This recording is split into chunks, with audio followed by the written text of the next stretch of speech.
We have one more application of linear functions, exercise 5. So let's go ahead and do this and we'll finish up with linear at that point. In 2005, the population of a small city was 45,500. In 2019, the population is 70,700. Assuming that the growth has been linear, find a formula for the population X years after 2005. And part B, in what year will we expect the population to reach 100,000? So it looks here that the population is growing. Notice this, because in 2005 we're 45,500, 2019 we're 70,700, quite a bit larger. So if the growth is linear here and it's growing, I think we expect our slope to be positive for this example, just to contrast it with number 4.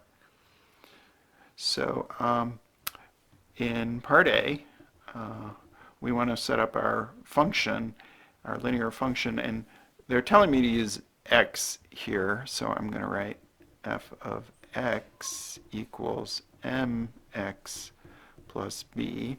We have to find our x and our b, and we don't have a number we can just pluck off for the slope here. I'm gonna set up a table of values, and I'm going to write x, f of x, and over here on the side I'm just going to write the year. So in the year 2005,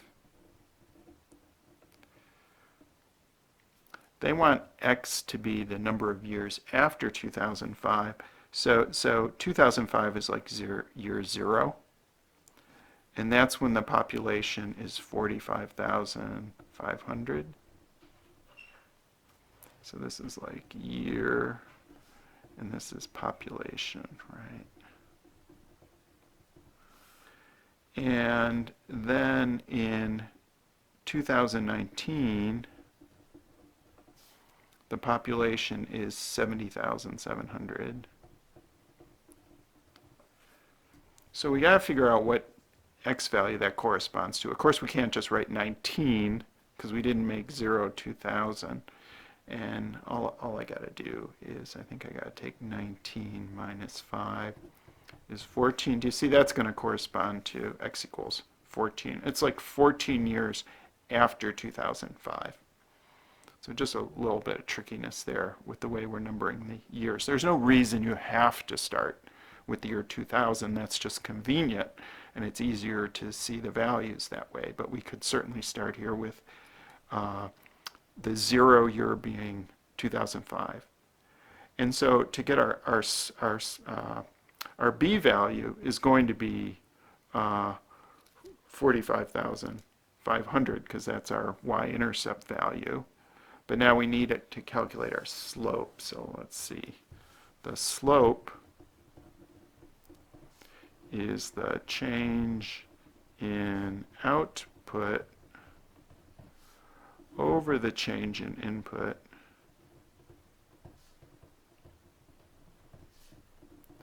and I can write, I can write 45,500 minus 70,700, that's change in output, over, now I got to be consistent. So if I write 45,500 first in the subtraction above, I got to write 0 first below, minus 14. And I think here I actually get a negative over a negative if I do it this way, right? I get negative 25,200 over negative 14. And that's going to be 1,800. There's my slope. There's m, right? So I could have done the subtraction in the reverse order, but then I need to reverse both the numerator and the denominator subtractions. So my function f of x equals mx plus b, f of x is equal to 1,800x plus my b value is 45,500. And let's see, part A, find a formula for the population. There's our formula for the population. The population where X is years after 2005. Okay. All right, so now we got to just finish up with part B here. In what year do we expect the population to reach 100,000? So find X for which f of X is equal to 100,000.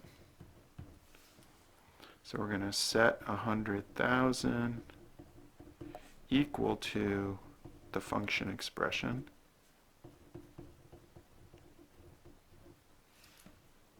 And solve for X.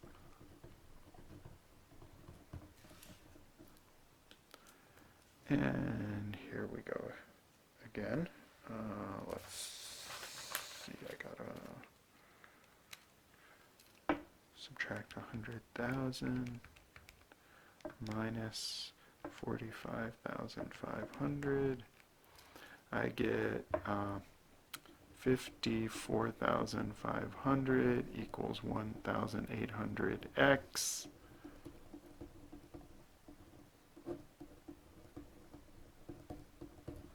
So 54,500 divided by 1,800 is, it looks like I get, again, I get a funny looking decimal, right? I get 30.28, I rounded off, is approximately equal to X. And now, of course, this isn't always, these models are not always going to give us a nice number. So this is sometime during the 30th year after 2005.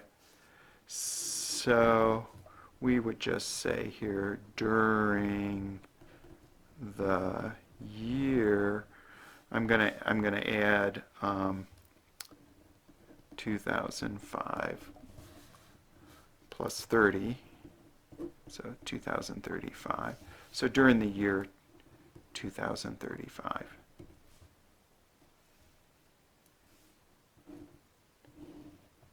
And don't panic if you just also indicate the decimal if you're not quite sure how to interpret that.